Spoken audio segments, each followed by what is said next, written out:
Good evening. আবার আজকে একটা ছোট্ট ভিডিও নিয়ে চলে এলাম। আমি অভ্র চৌধুরী।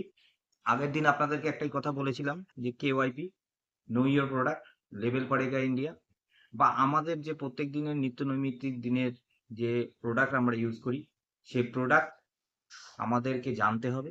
প্রোডাক্ট না জানলে পরে আমাদের অজান্তে অনেক কিছু ক্ষতি আমরা করে ফেলছি। আর আজকে এই ছোট্ট ভিডিওটার মাধ্যমে সেই একই জিনিস আরেকটু ইলাবোরেটলি বলতে চাই।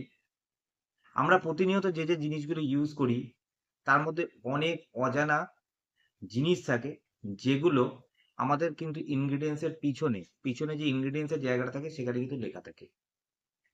এবং ইনগ্রিডিয়েন্টসটা আমরা পড়তে জানি না কিভাবে হয়, কিভাবে ইনগ্রিডিয়েন্টসটা পড়তে হয় সেটা আমাদের লেখাটা কিরম ভাবে থাকে, সেই কি ক্রম অনুযায়ী থাকে, কত পার্সেন্টেজ, অনেক সময় পার্সেন্টেজ লেখা থাকে, তাহলে কিভাবে পড়তে হয়। মজার ব্যাপার হচ্ছে কি হলো, সবচেয়ে যদি ইনগ্রিডিয়েন্টস এর মধ্যে কোনো পার্সেন্টেজ না লেখা থাকে, তাহলে জানতে হবে যে আপনার আ যে ১ম ইনগ্রিডিয়েন্টস টা লেখা আছে সেটা সবচেয়ে বেশি পার্সেন্টেজ আছে এবং সবচেয়ে লাস্ট যেটা লেখা থাকবে সেটা সবচেয়ে কম পার্সেন্টেজ আছে। তো যদি ধরে নেওয়া যায় যে ১০ খানা ইনগ্রিডিয়েন্টস আছে এবং ১ম টা যেটা আছে আর শেষটা যেটা আছে, ১ম টা সবচেয়ে বেশি, তারপরটা তার থেকে কম, তারপরেরটা তার থেকে কম, তারপরেরটা তার থেকে কম। এরকম করতে, করতে ১০ নম্বরটা হচ্ছে হলো একদম কম হিসাবে দেওয়া আছে। এবার মেক্সিমাম ক্ষেত্রে দেখা যায় যে মাঝখানে বা শেষের দিকে এমন কিছু নাম থাকে যেগুলো আমরা বুঝতে পারি না যে এটা কি অ্যাকচুয়ালি। অ্যাকচুয়ালি ওগুলো কিছুই না। আমাদের প্রত্যেকের অজানা কিছু কেমিক্যাল থাকে। এই কেমিক্যাল গুলো আমাদের শরীরে বিভিন্ন রকম ক্ষতি করছে। আর এই ক্ষতি করার পিছনে প্রচুর রোগ আজকের ডেটে বেড়েছে। বিশেষ করে ক্রনিক ডিজিজ বেড়েছে।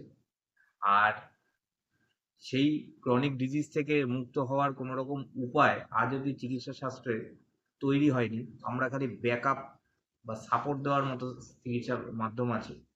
তো সেই জায়গা থেকে ইনগ্রিডিয়েন্টস পড়াটা খুবই ইম্পর্টেন্ট। এইটুকুনি বলে আজকের এই ভিডিওটা আমি শেষ করছি। আশা করি আমার এই প্রচেষ্টা আপনাদের ভালো লাগছে। আর এই ভালো লাগলে পরে দয়া করে আরো উৎসাহিত করবেন এবং কোন কোন টপিক নিয়ে জানতে চাইছেন ইনগ্রিডিয়েন্ট সম্পর্কে, আয়ুর্বেদ নিয়ে, লাইফস্টাইল নিয়ে, সেটা যদি জানাতে পারেন তাহলে আমি আরো বেশি বেশি করে ভিডিও বানাতে পারবো। Thank you very much. Wish you all the best.